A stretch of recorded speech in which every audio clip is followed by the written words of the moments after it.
which will be released May 12th. The ebook, the hardcover, the audiobook, and the paperback are all being released on the same day. So.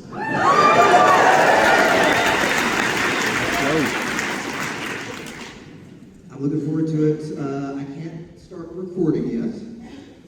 He's just got the final manuscript. I think probably Literally today.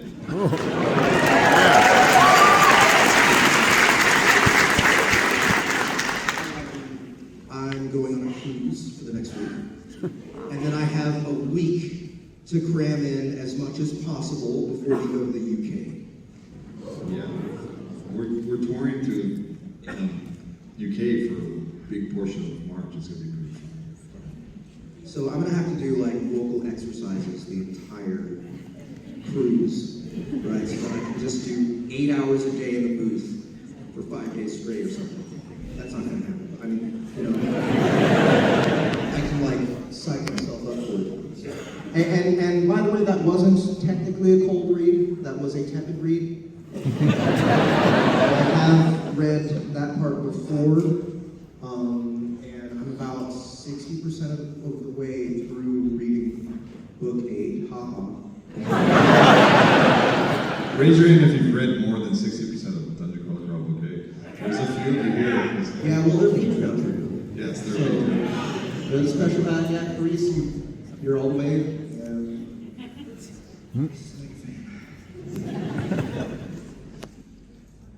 I'm just looking at you. Just looking at me. So, it's really nice to do this in my hometown, I have to say. Yeah.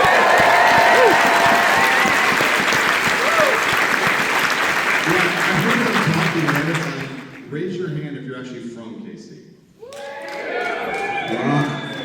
I am born and raised here. I came back here from LA for like, I was in LA for like this much time. Man, Kansas City's the best. Not in football. Wow, that didn't go through.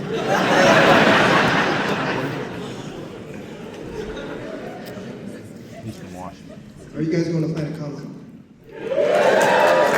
We'll see you there. He won't be there. He'll be in damn New Zealand. But I will be here. Lots of SBT people will be here. Ryan Reed is now a resident of Kansas City. He will be there. Let's see, and we have Gary coming. Yeah, Gary Furlong is coming. So I hope to see you guys at the event. I love Planet Comic-Con. It's becoming like a really big con. Like I think last year was 70,000 people. So that's pretty close to the bigger ones. That's pretty big, 70,000. San Diego Comic-Con is like 200,000 people. It's ridiculous. But that's also hell. It is. It actually is. I don't know if you guys have ever been to SDCC, but there's like no way to get anywhere on the floor. Like, you know how when you get used to a con, you know where to go, you know where the light pads are, you can kind of like weave in and out of people. None of that. Every single lane, column, row of place to walk on the floor of SDCC is packed. Complete. So, like, you might be able to visit 4 or 5 booths the whole day. You know, it's insane. Yes, it really is. But Dragon Con's fun. Can't miss that party. We are here technically to talk about Operation Bounce House. Yes. Penguin Random House flew me out here, and they would probably like not fly me home if I didn't talk about it a little bit. You can listen to me, dude. Let's talk about it. So Operation Bounce House is my new novel. It just came out last Tuesday, not yesterday, but a week ago. And it is a standalone novel. It's a one and done novel. And if you're unfamiliar, you're going to be familiar because again, you have to buy a copy to walk in the door. But it's what it is. It's about a group of people who are settlers on a distant planet. And they've been there for a couple generations now. And this whole time, they've been trying to build the transfer gate back to Earth. The transfer gate finally opens all the way, which allows full communication and ships can go through it. And the moment that happens, the Earth government, who had promised that they would be left alone, is suddenly deciding that they want the planet. And they're evicting the current residents. And in order to evict them, what they do is they hire a mercenary company. And that mercenary company sends a ship over, and the ship prints war machines and drops them on the planet. But the company that's doing this decided they wanted to make money doing it, so they turn it into a game. That game is called Operation Bounce House.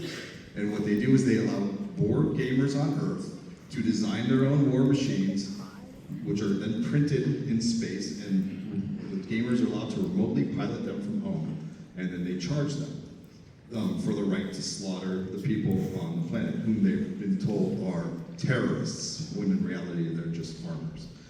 And the inspiration for this came from me playing Call of Duty. And that's not a joke. It's sitting in, the waiting room before you go, the lobby, and you hear these 12-year-old little shits arguing about like how many times each of them banged my mom the previous day. That's kind of that's the vibe of this book. Those are the type of people that they are fighting. These are people fighting for their lives against profanity-spewing children. And how do you fight a war when you're fighting for your life against a machine that can just print it again when you destroy it, and it's being piloted by someone that is on a different planet? How do you do that? And that's what Operation Bounce House is. And I'm pretty proud of that book. We just found out just an hour ago it's going to debut at number 2 on the New York Times bestseller.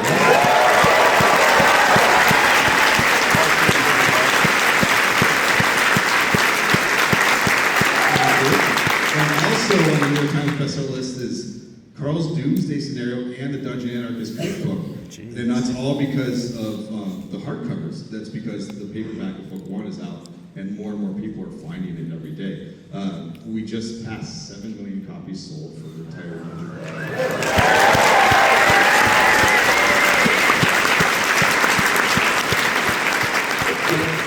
The Operation Bounce House audiobook is read by my good friend Travis Baldry, and but there's also a guest voice or two. Can you tell us a little bit about that?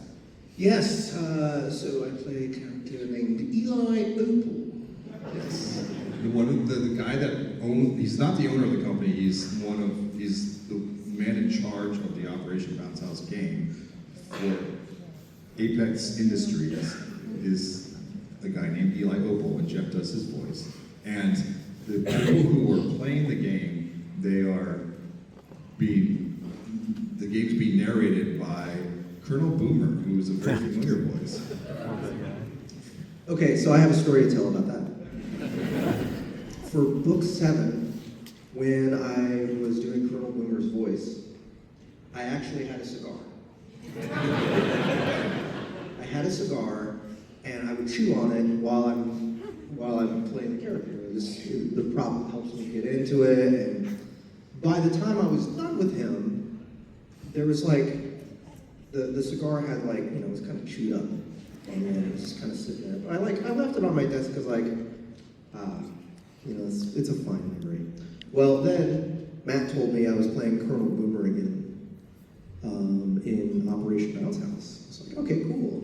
I still have the cigar. That was a mistake. See, that's really fucking disgusting. Yeah, it's really disgusting, and I did get sick. I did get sick. Yeah. So throw away your cigars afterwards. Just do it. So that's Operation Bounce House. And as we just discussed, I've finished Dungeon Crawler Crawl Book 8, A Parade of Horribles, and again, it's coming out in May 12. And my next project that I'm working on right now is Dungeon Crawler Crawl Book 9.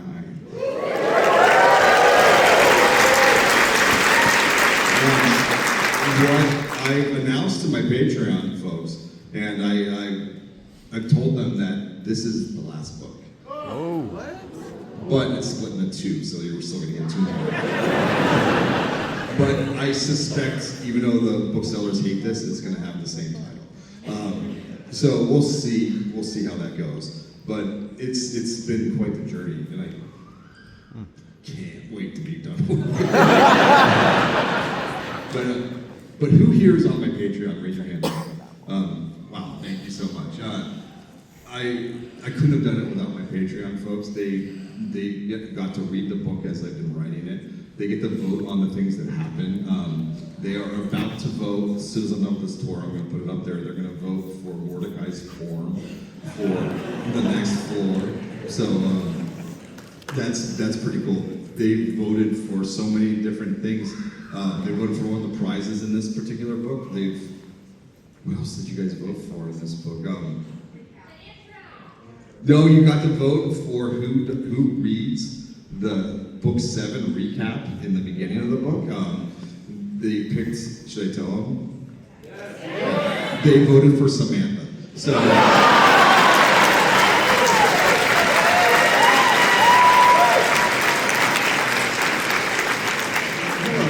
You said the intro for book 8. The intro for book 8, which is a recap of book 7. Yeah, I didn't even. It probably wasn't in there. I hadn't written it. I'm reading this in here now. Okay, so you're now. It's told from Samantha's point of view, by the way, which we have not seen. She tells the best stories. No, I'm pretty excited. I almost had Jeff read that tonight, but too many of you raised your hand when you said you didn't read book 7. I blame you. We all read it.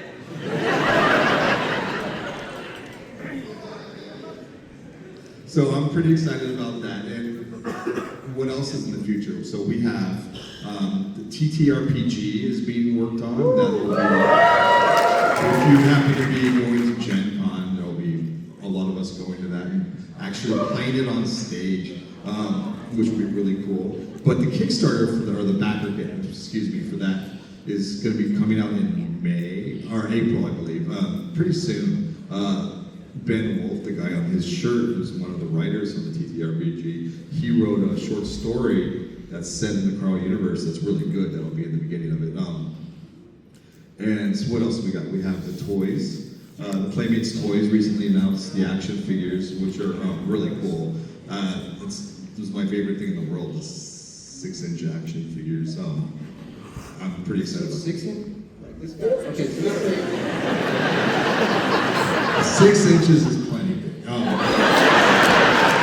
Are these like G.I. Joe style? Yeah, you haven't seen them? No. It's all over the fucking internet. I am not all over the internet. Well, see, I wasn't supposed to announce this yet, but they linked it to someone else that made the news today, that they're also coming up with a life-size Samantha. Oh, you people. Do not post what you do with it. Please. We've already had discussions about this, because they're actually going to be repurposing a child's toy for this. Because she's going to actually roll over.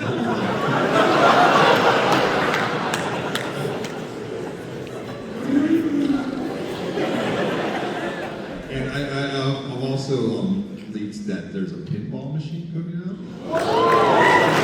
Did they talk to you about that? Yeah. Yeah, so the Jeff is going to be doing the sounds for the pinball machine. I'm a fucking natural. But, I mean, we can talk forever. But what I want to know is if you guys have any questions. So what we're going to do now is we're just going to sit here and answer whatever you got. There's a couple people going to be walking around with microphones. Those of you up in the balcony, I think there's someone else, and if not, I guess sucks to be you. But someone's walking around somewhere with a microphone. They're coming. We took them by surprise, even though I did it the exact time they told me to do it. We forgot one thing that's coming. Chris, there we go. Okay, wonderful. Hello, everybody. Like Yes. Matt just said, we're moving into the Q&A portion of the evening. A couple of quick notes on this process. We're going to get to as many questions as we can within our allotted time, but we ask for patience with our mic runners. We have over 1,200 people here. So we're not going to get 1,200 questions. We're going to try and spread the love as much as we can around the room. And to end the Q&A section, one of our staff members, Justin, is going to be going up and getting all of the final questions from the balcony, so your time is coming. So please do not try to grab our runners between questions. Please, we want to let you all enjoy listening to the questions asked and the answers. So between that is when we'll let you raise your hand and then we will select people. Additionally, please avoid spoilers. As you can see, not everyone has finished this series, so please don't get up and say, oh, I really didn't like when it killed so-and-so. Please keep it to questions, not statements, and keep it to things that Matt and or Jeff can talk about without going into too deep of spoilers for their work. We want you to go into their work with full hearts and no unnecessary baggage. So let's get into it, and you guys are free to raise your hands now.